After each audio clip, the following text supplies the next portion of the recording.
and welcome to Little Learners. In today's video I'm going to be explaining what synthetic phonics is. I've had quite a few messages in recent weeks and months asking exactly what synthetic phonics is, so I thought it would be good to make a video just focused on that question.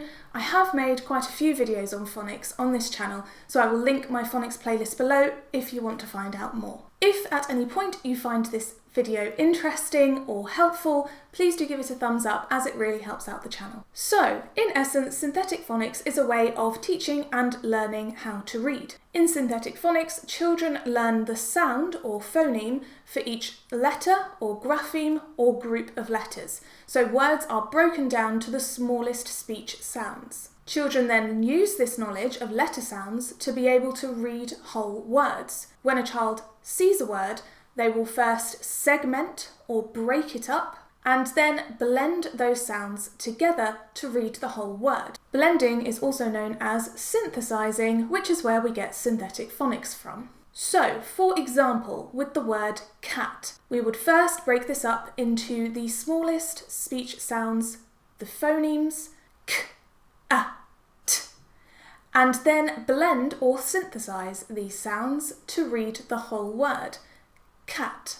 An example of a word in which two letters represent one sound would be in the word chip.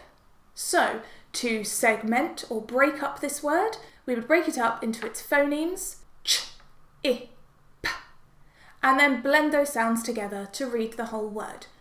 Chip. In synthetic phonics, children are not taught sounds in alphabetical order.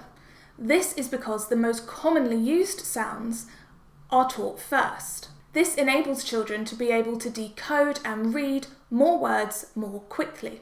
There is also an argument that the sounds taught first are easier sounds to learn.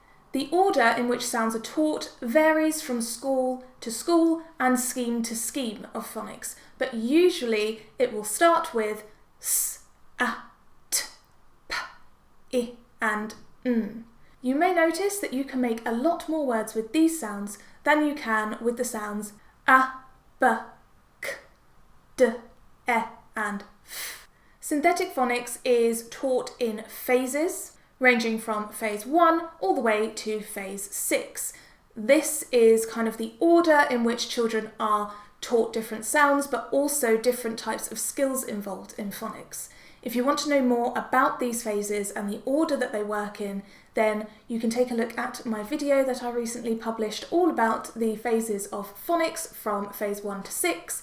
You can click the card above or wait until the end of this video as I have linked it in the description box below. Now, the overall idea of synthetic phonics is to give children the real basics of language and reading so that they can use these skills to tackle any kind of word that they come up against depending on their level and their phonics understanding. So once children have learnt to segment and blend very simple words, they can start moving on to more complex words that are made up of more consonants and vowels and be able to decode those as well. It's probably worth mentioning that synthetic phonics is often taught alongside other methods of phonics as well, because not all words in the English language are phonetically plausible or phonetically decodable. So for example, we also teach children sight words or tricky words or non-decodable words, such as the word said or she.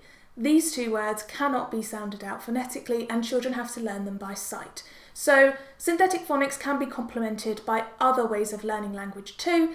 There isn't really one overarching way to learn the language because it's quite a complex language. One rule works for some words and another rule works for other words. I'm sure that especially if you have English as an additional language yourself, you will have noticed this. However, it is widely agreed amongst practitioners that synthetic phonics is the best way to teach reading. However, if you have a different opinion on that, do let me know in the comments below, as I would love to know your experiences with either synthetic phonics or different ways of teaching phonics. There is a lot of terminology involved in phonics which can get a bit confusing, not just for new teachers, but also for parents.